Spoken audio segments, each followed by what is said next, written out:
বেশি মূল্যবান। বলেন যে আল্লাহ তাআলা বলেন যে বান্দা তুমি ফজরের নামাজের পরে এবং আসরের নামাজের পরে আমাকে কিছু স্মরণ করে নাও, আমাকে কিছু ইয়াদ করে নাও, আমি মধ্যবর্তী সময়ের জন্য তোমার জন্য যথেষ্ট হয়ে যাব। এই জন্য আমরা সকলেই মেহরবানি করে আমাদের সময়কে কাজে লাগানোর চেষ্টা করি, সময়কে মূল্যবান বানানোর জন্য চেষ্টা করি। আর বলেন যে বিশেষ করে আমাদের সময়, যেহেতু আমরা আল্লাহর রাস্তায় বের হয়েছি, তো আল্লাহর রাস্তায় বের হওয়ার দ্বারা সময়ের মূল্য আরো বেড়ে যায়। বলেন যে হাদিসে পাকের মধ্যে আসছে, এক সকাল অথবা এক বিকাল আল্লাহর রাস্তায় কাটানো দুনিয়া এবং দুনিয়ার মধ্যে যা কিছু আছে তার চাইতে উত্তম। তো কাজেই আমরা আমাদের সময়কে মূল্যবান বানানোর জন্য চেষ্টা করি। বলে যে সময় তো কেটে যায়, সময় তো চলে যায়, সময় থাকে না, প্রত্যেকের সময়ই চলে যায়। কার কতটুকু সময় চলে গেছে এটা তো আমরা জানি, কিন্তু কার কতটুকু সময় বাকি আছে এটা আমরা জানি না। তো সময়টাই আমাদের আমলের সমষ্টি। এই সময়টাকে যদি আমরা কাজে লাগাই তো এটাই আমল হবে। আর বলেন যে এই আমল করার যোগ্যতা, আমল করার সালাহিয়াত মানুষের সাথে সবসময় থাকে। যেহেতু সে তার শরীরটা দিয়ে আমল করবে, সময়ের ভিতরে সে আমল করবে, তো শরীরটাও তার সবসময় সাথে আছে, সময়টাও সে সবসময় পাচ্ছে। তো কাজেই তার শরীরটাকে সময়ের মধ্যে যদি ভালো কাজের মধ্যে ব্যবহার করে, তো তার সময়টা মূল্যবান হয়, তার সময়টা দামি হয়। আর সময়টা যদি সে কাজে না লাগায়, আমলের মধ্যে না অতিবাহিত করে, তো সময় তো এমনি পার হয়ে যাবে। তো আখিরাতে এর কোনো মূল্য তার কাছে সে পাবে না, আখিরাতে এই সময়ের মূল্য সে কিছুই পাবে না। এই জন্য বলেন যে এই সময়টাকে আমাদের কাজে লাগাইতে হবে। আর বলেন যে সময়টা কাজে কখন লাগে? সময়টা কাজে ওই সময় লাগে যখন কিনা আমরা সময়টাকে হুজুর আকরাম সাল্লাল্লাহু আলাইহি ওয়াসাল্লামের তরিকার সাথে কাটাবো, হুজুর সাল্লাল্লাহু আলাইহি ওয়াসাল্লামের সুন্নত তরিকার সময় কাটাবো। হুজুর সাল্লাল্লাহু আলাইহি ওয়াসাল্লামের জীবন যেভাবে কাটছে, সময় যেভাবে কাটছে, এইভাবে যদি আমরা আমাদের সময়কে কাটাই, অতিবাহিত করি, তবেই আমাদের সময় কাজে লাগলো। এটাই আল্লাহ তাআলা বলছেন, ওয়ালাকুম ফি রাসূলিল্লাহি উসওয়াতুন হাসানা, যে রাসূলের মধ্যেই তোমাদের জন্য উত্তম নিদর্শন। হুজুর আকরাম সাল্লাল্লাহু আলাইহি ওয়াসাল্লাম যে কাজ যেভাবে করছেন, খানা পিনা যেভাবে খাইছেন, ওইভাবে যদি আমরা খানা পিনা খাই তো ওটা আমাদের ইবাদতে গণ্য হবে। আমাদের পোশাক পরিচ্ছদ যেভাবে হুজুর সাল্লাল্লাহু আলাইহি ওয়াসাল্লাম পোশাক পরিচ্ছদ করছেন, ব্যবহার করছেন, পরিধান করছেন, আমরা আমাদের পোশাক পরিচ্ছদ যদি ওইভাবে পরিধান করি, ব্যবহার করি, তো পোশাক পরিচ্ছদ পরাটাও একটা ইবাদত হবে, আমল হবে। কোনোভাবে বিবাহ শাদীর একটা জরুরত, বলে এই জরুরতটাও যদি হুজুর সাল্লাল্লাহু আলাইহি ওয়াসাল্লাম, সাহাবায়ে কেরাম যেভাবে সম্পাদন করছেন, যেভাবে বিবাহ শাদীর কাজটা করছেন, এইভাবে যদি আমরা করি, তো বলতে আমাদের বিবাহ শাদীটা একটা আমলে পরিণত হবে। এই জন্য মহতারাম দর্শক বলবো, আমাদের সময়কে আমরা কাজে লাগাইতে হবে। আর সময়ের কাজে ওই সময় লাগবে যখন কিনা আমাদের সময়টা হুজুর সাল্লাল্লাহু আলাইহি ওয়াসাল্লামের তরিকায় ব্যবহার হবে। আর বলে কিয়ামতের দিন মানুষ বর্জার আমলের দ্বারাই লাভবান হবে। যে আমল নিয়ে কাল কিয়ামতের দিন আল্লাহ তাআলার কাছে হাজির হতে পারবে, সেই কামিয়াব হবে, সফল কাম হবে। আর যে আমল করে দুনিয়া থেকে যেতে পারবে না, সে কোনো ধরনের কামিয়াবি পাবে না, সে অকৃতকার্য হবে, সে ক্ষতিগ্রস্তদের মধ্যে হবে। এই জন্য আমাদের বুদ্ধিমত্তার কাজ এটাই হবে যে আমরা আমাদের সময়টাকে, জিন্দেগির সময়টাকে কাজে লাগাই। इसलिए दोस्तों बुजुर्गों, हमें अपने अमलों की तरफ से फिक्रमंद हो रहा है कि मेरे बदन से निकलने वाले अमाल कैसे हैं, मेरे काम कैसे हैं, मेरा तरीका क्या है। और अमाल का दारो मदार इंसान के यकीन के साथ है कि जैसे उसके अंदर का यकीन होगा, बदन से निकलने वाले अमाल उसके एतबार से होंगे। अगर अंदर यकीन बना हुआ होगा तो बदन से निकलने वाले अमाल उसके एतबार से होंगे। और अगर अंदर यकीन खराब हुआ, यकीन कमजोर हुआ, تو پھر بدن سے نکلنے والے اعمال اس کے اعتبار سے ہوں گے. اس لیے ہمیں بنیادی طور پر سب سے پہلے اپنے اندر کے یقین کو بدلنا ہے، یعنی اپنے ایمان کو بنانا ہے کہ یہ ایمان، کہ یہ اللہ نے ہمیں سب سے بڑی نعمت مرحمت فرمائی ہے. ایمان کی دولت یہ سب سے بڑی نعمت ہے، اس لیے کہ انعامات تو اللہ تعالیٰ کے بے شمار ہیں. کہ قرآن میں کہتا ہے کہ اللہ کی نعمتیں اتنی ہیں کہ اگر تم اللہ کی نعمتوں کو گننا چاہو، شمار کرنا چاہو، تو تم اللہ کی نعمتوں کو گن نہیں سکتے، شمار نہیں کر سکتے. اتنے انعامات اللہ تعالیٰ کے ہمارے اوپر، قدم قدم پر، سانس سانس پر اللہ تعالیٰ کی نعمتیں بارش کی طرح ہمارے اوپر اتر رہی ہیں. اور ایسی ایسی نعمتیں ہیں کہ اللہ کی ایک نعمت بڑی نعمت ہوتی ہے، لیکن ہمارا دھیان ادھر نہیں جاتا کہ یہ بھی اللہ کی نعمتوں میں سے کوئی نعمت ہے. اس لیے کہ ہر چیز کی قدر و قیمت، ہر چیز کی قدر و قیمت آدمی کو اس وقت پتہ چلتی ہے، اس وقت محسوس ہوتی ہے جب وہ چیز ہاتھ سے نکل جاتی ہے. جب تک کوئی چیز آدمی کے ہاتھ میں ہوتی ہے اس کی قدر و قیمت کا اندازہ نہیں ہوتا. جب وہ چیز ہاتھ سے نکل جاتی ہے تو پتہ چلتا ہے کہ میں نے کتنی بڑی چیز کھوئی ہے. اسی لیے جناب رسول اللہ صلی اللہ علیہ وسلم نے فرمایا کہ 5 چیزوں کی قدر کرو. 5 چیزوں سے پہلے 5 نعمتوں کی قدر کرو. یہ نعمتیں ہیں، اگر ہم غور کریں تو ان 5 نعمتوں میں پوری زندگی کا خلاصہ آ گیا. کہ پہلے فرمایا کہ جوانی کی قدر کرو بڑھاپے سے پہلے، کہ جوانی کی عبادت اللہ کیا مقبول ہے. کیوں؟ اس لیے کہ اس میں اعضاء بھی قوی ہوتے ہیں، خواہشوں کا بھی زور ہوتا ہے. تو آدمی اپنی خواہشوں کو قربان کر کر اپنی جوانی اللہ کی عبادت میں، اس کے دین کو پھیلانے میں، اس کے دین کو سیکھنے میں اگر اپنی جوانی لگاتا ہے تو پھر ایسی جوانی کی عبادت اللہ کیا مقبول ہے. وہ 7 آدمی جو کل عرش کے سائے کے نیچے ہوں گے ان میں ایک وہ جوان بھی ہوگا جو جوانی میں اللہ کی عبادت کرتا ہوگا. تو جوانی کی قدر بڑھاپے سے پہلے. اور مالداری کی قدر کرو. اللہ نے مال دیا ہے کہ تندرستی سے پہلے کہ صدقہ، خیرات، بیواؤں پر، یتیموں پر اور مدرسوں پر اور خیرات کی جگہ پر کہ خرچ کرو گے کہیں سے پہلے کہ اب کوئی حال آ گیا ہے، اب مشکلیں آ گئی ہیں کہ اس وقت خرچ کر سکتا تھا، اب کاروبار ٹھپ ہو گیا ہے، کمزور ہو گیا ہے. جیسے اس وقت 2 سال سے حالات چلے ہیں، ہر آدمی پریشان رہا ہے کہ پہلے جس عہدے پر تھا، جس چیز پر تھا، کہ اس کے اعتبار سے، تجارت کے اعتبار سے بہت نیچے آ گیا. تو مالداری کی قدر تو اس وقت خرچ کر سکتا تھا، نہیں کیا. اب ہاتھ میں وہ مال نہیں رہا تو اب کرنا بھی چاہ رہا ہے تو نہیں ہو پا رہا ہے. تو مالداری کی قدر کرو تنگدستی سے پہلے. اور خالی اوقات کی قدر کرو مشغولی سے پہلے. خالی اوقات کی قدر، کہ خالی اوقات کی قدر کیا ہے؟ مثال کے طور پر اس وقت ماشاءاللہ بہت ساری جماعتیں ہر طرف سے آئی ہوئی ہیں بیرون سے. تو یہ آپ نے وقت کو فارغ کیا ہوا ہے. چلے 4 مہینے 7 مہینے سال کی جماعتیں بھی ہیں ماشاءاللہ. یہ آپ نے وقت کو فارغ کیا ہے. یہاں کوئی کام آپ کا نہیں ہے. ہر وقت مسجد میں رہنا ہے، نہ گھر ہے، نہ کاروبار، 2 احباب ہیں، نہ کسی کی خوشی میں جانا ہے، نہ کسی کی غمی میں جانا ہے. کوئی کام نہیں ہے سوائے مسجد کے اور اس دعوت کے کام کے. تو اس اوقات کی قدر کیا ہے؟ میں مثال کے طور پر بتلا رہا ہوں کہ ایک حدیث پاک کا مفہوم ہے کہ جو آدمی 40 اخلاص کے ساتھ ایسی طرح نماز پڑھے کہ اس کی تکبیر اولا فوت نہ ہو تو اللہ کی طرف سے ہیں. ایک پروانہ جہنم سے چھٹکارے کا اور دوسرا نفاق سے بری ہونے کا. یہ 2 بڑے پروانہ سب کو ملے ہیں جو 40 دن اخلاص کے ساتھ ایسی طرح نماز پڑھے کہ تکبیر اولا فوت نہ ہو. تو اس حدیث پر عمل کرنے کا اللہ کے راستے کا بہترین وقت ہوتا ہے. وقت کو فارغ کیا ہے، کوئی کام نہیں ہے. اگر اس حدیث پر یہاں عمل نہ ہوا تو گھر جا کر اس حدیث پر عمل کرنا مشکل ہو جائے گا. کیوں؟ کیونکہ سینکڑوں جھمیلے انسان کے ساتھ لگے ہوئے ہیں. ساری چیزیں، ضرورتیں، ساری ذمہ داریاں وہاں پر لگی ہوئی ہیں. 38 دن 39 دن تک تکبیر اولا کے ساتھ پڑھتا رہا اور 40ویں دن کہ 1 رکعت نکل گئی کہ اس فضیلت سے تو محروم ہو گیا، ثواب مل جائے گا.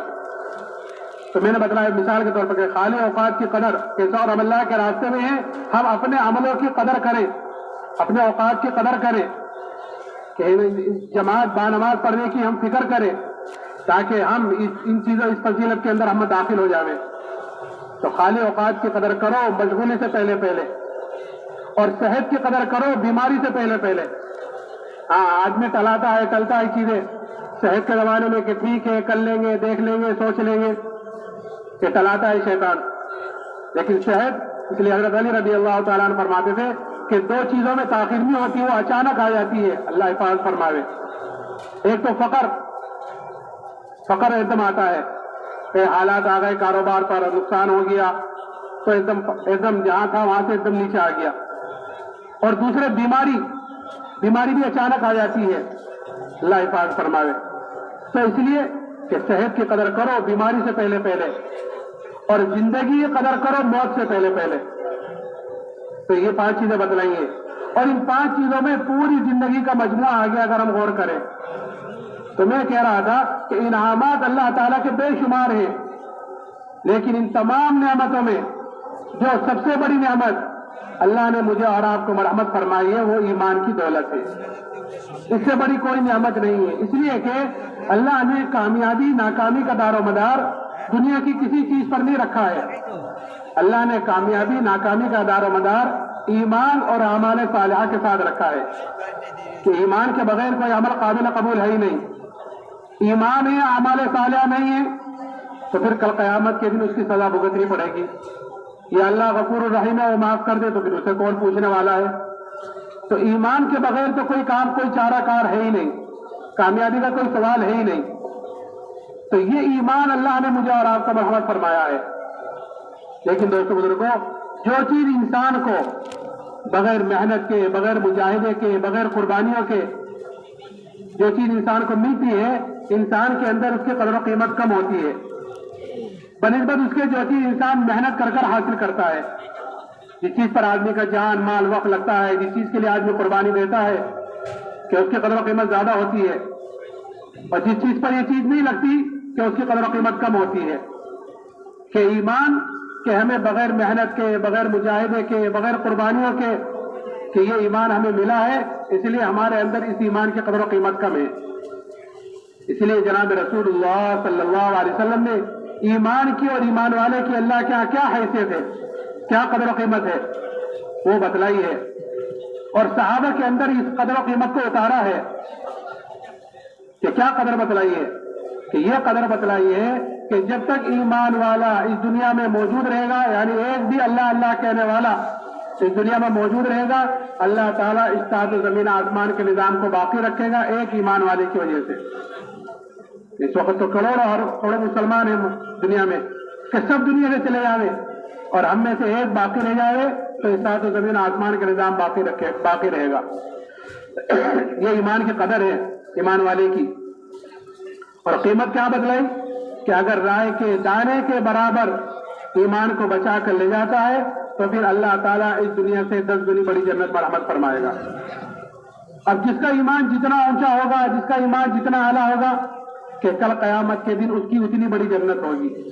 ये अल्लाह ने हमें दावत तबलीग वाला जो काम दिया है, ये एक आसान सा काम, ये अपने ईमान को बनाने के लिए, अपने अंदर के यकीन को बनाने के लिए, कि आदमी जब अल्लाह के रास्ते में निकलता है और चिल्ले 4 महीना मस्जिद में रहता है, अल्लाह की बड़ाई को बोलता है, सुनता है, उसकी दावत देता है, तो अंदर का यकीन बदलता है। और जब अंदर का यकीन बदलता है, तो फिर बदन से निकलने वाले अमाल सही होते हैं। आज अमलों की खराबी, अमलों की कमजोरी, वो अंदर की यकीन की कमजोरी की वजह से है। তো বলেন কথা যে আমরা যে আমল করতে পারবো, আমাদের দ্বারা যে আমল করা হবে সম্ভব হবে যখন কিনা আমাদের ঈমান পরিপূর্ণ হবে। দিলের মধ্যে যখন ঈমান থাকবে, দিলের মধ্যে যখন ঈমানের পরিপূর্ণতা থাকবে, তখন মানুষ আমল করতে পারবে। আর এই ঈমান এত বড় দৌলত, এত বড় নিয়ামত যে আমরা কল্পনা করতে পারবো না যে ঈমান কত বড় নিয়ামত আল্লাহ তাআলার। এই ঈমানের উপরেই দুনিয়া আখিরাতের কামিয়াবি নির্ভর। এই ঈমানের দ্বারাই মানুষ দুনিয়াতেও শান্তি কামিয়াবি হাসিল করতে পারবে এবং আখিরাতেও আল্লাহ তাআলার আযাব থেকে মুক্তি পাবে ঈমানের দ্বারা।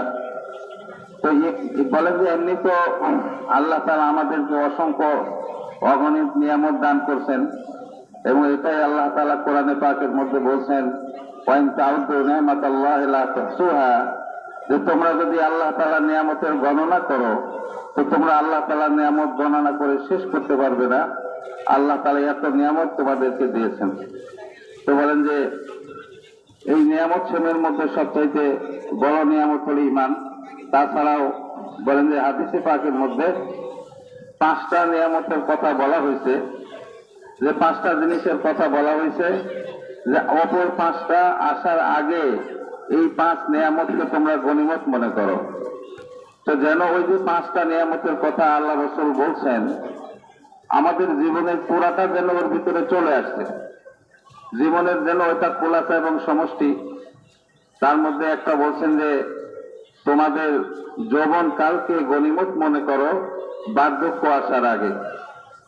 বার্ধক্য আসার আগে তোমাদের যৌবন কালকে তোমরা গনিমত মনে করো, কেননা যৌবন কালের মধ্যে মানুষের খায়সাত খুব চাঙ্গা থাকে। মানুষ যে কোনো ধরনের খারাপির মধ্যে বুরাইয়ের মধ্যে লেগে যাওয়াটা তার জন্য মনের চাহিদা থাকে। এই যৌবন কালের মধ্যে যখন মানুষ আল্লাহ তাআলার ইবাদত বন্দেগী করবে, তো এটা আল্লাহ তাআলার কাছে অনেক দাম রাখে, অনেক মূল্য রাখে। এই জন্য বলেন যে হাদিসে পাকের মধ্যে আল্লাহ রাসূল এটাই বলছেন যে তোমরা যৌবন কালকে গনিমত মনে করো বার্ধক্য আসার আগে। কেননা যৌবন কাল হাদিসে পাকের মধ্যে এটাও আসছে যে কাল কিয়ামতের দিন আল্লাহ রাব্বুল আলামিন 7 প্রকার ব্যক্তিকে তার আরশের নিচে ছায়া দান করবেন। যেদিন আল্লাহ তাআলার ছায়া ব্যতীত কোনো ছায়া থাকবে না, তার মধ্যে এক প্রকার ওই জওয়ান, ওই যুবক যে যৌবন কালেই আল্লাহ তাআলার ইবাদত বন্দেগীতে লিপ্ত হয়ে গেছে, আল্লাহ তাআলার হুকুম আহকাম মানা শুরু করে দিয়েছে। এই জন্য বলেন যে আমাদের এই যৌবন কালকে গনিমত মনে করতে হবে বার্ধক্য আসার আগে। আর একটা জিনিস হলো যে মালদারি, আমাদেরকে যে আল্লাহ তাআলা কম বেশি ধনাঢ্যতা মাল দিয়েছেন, এই মালদারি আর ধনাঢ্যতাকে ধনী আমরা কিছু মাল, সকলেই কিছু না কিছু মালের মালিক, একবারে কিছু না কিছুই নাই এরকম না। তো বলেন যে ধনাঢ্যতা আর মালদারিকে গনিমত মনে করতে হবে, বলেন যে দরিদ্রতা আসার আগে। কেননা মানুষের উপরে যে কোনো সময় দরিদ্রতা এসে যেতে পারে। তো মাল আমাদেরকে খরচ করতে হবে, বিভিন্ন নেকের খাতের মধ্যে মাল খরচ করব, বলেন যে এতিমের পিছনে খরচ করব, বলে আল্লাহর রাস্তায় খরচ করব, বিধবার পিছনে খরচ করব, তো বলেন যে মানুষকে সাহায্য করব। তো এইভাবে আমরা মালকে খরচ করতে পারি যতটুকু পর্যন্ত মাল আছে। এই জন্য বলা হয়েছে যে মালদারিকে গনিমত মনে করো দরিদ্রতা আসার আগে। তো বলেন যে ভাবে খালি অর্থ ফুরসত আর অবসর, এই অবসরকে গনিমত মনে করতে হবে ব্যস্ততা আসার আগে। মানুষ যখন খালি অর্থ থাকে, অবসর থাকে, তখন সে নেক কাজ করা তার জন্য সুবর্ণ সুযোগ। উনি বলেন যে বিশেষ করে এখানে যে আমরা আল্লাহর রাস্তায় বের হয়েছি, আর বিশেষ করে যারা বাহির মুখ থেকে আসছেন, তারা তো কিছু লম্বা সময় নিয়েই আসছেন, বা আমরাও অনেকেই সময় নিয়ে আসছি। বিশেষ করে এখানে যে আসছি, খালি অক্ত আমাদের এখানেও খালি অক্ত, আল্লাহ রাস্তায় লম্বা সময় নিয়ে বের হওয়া, সেখানেও আমাদের খালি অক্ত, অবসর সময়। তোমার এটাকে আমরা গনিমত মনে করতে হবে। এই সময়ের মধ্যে আমাদের নেক আমলকে যতদূর সম্ভব করতে পারি করতে হবে। তো বলেন যে দাওয়াত দেওয়া, তাহলে এখানে তো আমার সাথে বাড়ি ঘর নাই, ছেলে মেয়ে নাই, আত্মীয় স্বজন, কোনো ব্যবসার দোকান খেত কিছুই আমার সাথে নাই, আমি অবসর। তবে এখানে আমি খুব নেক আমল করতে পারি, খুব নেক আমলের মধ্যে সময় দিতে পারি, নেক আমলের সুযোগ আমার। তো কাজেই এই অবসরকে গনিমত মনে করতে হবে, বলেন যে ব্যস্ততা আসার আগে। বিশেষ করে বলেন যে একজন মানুষ সে চিল্লায় বের হয়েছে, তো বলেন যে চিল্লায় যে বের হয়েছে, যেমন নাকি এক হাদিসে পাকের মধ্যে আসছে, যে ব্যক্তি 40 দিন এমন ভাবে নামাজ আদায় করে যে তকবীর ওলা তার ফৌত হয় নাই, তকবীর ওলার সাথে 40 দিন যদি নামাজ সে আদায় করে, তো আল্লাহ তাআলার পক্ষ থেকে তাকে 2টা সার্টিফিকেট দেওয়া হয়। এক হলো তার মুনাফিকের থেকে তার নাম কাটা দেয়, এবং জাহান্নাম থেকে তাকে মুক্তি দেওয়া হয়। তো বলেন যে এটা সুবর্ণ সুযোগ আল্লাহ রাস্তায় বের হয়ে আমলটাকে করা। কারণ বাড়িতে গেলে তো মানুষ বিভিন্ন ব্যস্ততার মধ্যে মশগুল হয়ে যায়, তার দোকান, ফ্যাট, চাকরি, ব্যবসা, ছেলে মেয়ে, আত্মীয় স্বজন বিভিন্ন ব্যস্ত বলে যে অনেক সময় এরকম হয় যে বাড়িতে থাকা অবস্থায় আমি তকবীরে বলা 40 দিন তকবীরে বলার সাথে নামাজ পড়ার জন্য ইরাদা করছি, 38 দিন 39 দিন হয়ে গেছে, শেষের দিন গিয়ে 1 রাকাত ছুটে গেছে, এরকম হয়ে যায়। তো বলেন যে আল্লাহ রাস্তায় বের হইতে এই আমলটা করা বহুতই বড় সুযোগ। এই জন্য বলেন যে অবসর সময়কে আমাদেরকে গনিমত মনে করতে হবে ব্যস্ততা আসার আগে। আর একটা জিনিস হলো যে সুস্থতাকে গনিমত মনে করতে হবে অসুস্থতা আসার আগে। মানুষ যতক্ষণ পর্যন্ত সুস্থ থাকে সে আমল করতে পারে, আমলের জন্য সে নিজেকে নিজেকে তৈরি করতে পারে, আমল করা তার জন্য সহজ। কিন্তু যখন মানুষ অসুস্থ হয়ে যায়, বিমার হয়ে যায়, তখন আর সে আমল করতে পারে না, আমল আর তার দ্বারা করা সম্ভব হয়ে ওঠে না। বলেন যে এটা আসছে কিতাবের মধ্যে যে 2টা জিনিস মানুষের কাছে হঠাৎ চলে আসে, 2টা জিনিস 2টা বস্তু এরকম আছে যে মানুষের কাছে অকস্মাৎ তার কাছে চলে আসে। তার মধ্যে একটা হলো দরিদ্রতা। মানুষের টাকা পয়সা আছে, ধন দৌলত আছে, এমন এক অবস্থার সম্মুখীন হয়ে গেছে, ব্যবসা বাণিজ্য এমন পেশ খেয়ে গেছে, বলেন যে এমন একটা অবস্থা তার সামনে আসছে যে সে আর বলেন যে টাকা পয়সা ধরে রাখতে পারতেছে না, এখন তো সে টানাটানির মধ্যে পড়ে গেছে। তো বলেন যে দরিদ্রতা মানুষের কাছে হঠাৎ চলে আসে। আর আরেকটা জিনিস যেটা হঠাৎ চলে আসে সেটা হলো অসুস্থতা। অসুস্থ মানুষ সুস্থই আছে, কিন্তু হঠাৎ করে সে অসুস্থ হয়ে পড়ে। এই জন্য বলেন যে সুস্থতাকে গনিমত মনে করতে হবে অসুস্থতা আসার আগে। আর একটা জিনিস হলো যে আমাদের জীবন আর হায়াত, হযরত নবী করিম সাল্লাল্লাহু আলাইহি ওয়াসাল্লাম বলছেন যে তোমার হায়াত আর জীবনকে গনিমত মনে করো, বলে মৃত্যু আসার আগে। মৃত্যু আসলে সব আমল বন্ধ হয়ে যাবে, কোনো আমলে আর আমি করতে পারবো না। যতদিন আমার হায়াত আছে আমি নেক আমল করতে পারতেছি, হায়াত শেষ আর কোনো নেক আমল করতে পারবো না। তো বলে যে হায়াত কখন শেষ হবে এটা আমার জানা নাই। যতটুকু হায়াতে অতিবাহিত হয়েছে, আমার জীবনের যতটুকু কেটে গেছে এটা তো আমার জানা আছে, কিন্তু সামনে কতটুকু আছে এটা আমার জানা নাই। তো কাজেই আমার জীবনকে আমি গনিমত মনে করতে হবে। জীবন তো কেটেই যাবে, অতিবাহিতই হয়ে যাবে। এই জন্য বলেন যে জীবনকে কাজে লাগানোর জন্য সবচাইতে বড় যেটা আমাদের করতে হবে সেটা হলো আমাকে ঈমান হাসিল করতে হবে, ঈমান আমার মধ্যে পয়দা করতে হবে, ঈমানকে বাড়াতে হবে, ঈমানকে কামিলা পরিপূর্ণ করতে হবে। কারণ ঈমান এমন একটা জিনিস যে মানুষের যদি ঈমান না থাকে তাহলে তো সে চিরদিন জাহান্নামে তাকে থাকতে হবে, চিরদিন তাকে জাহান্নামে পড়ে থাকতে হবে।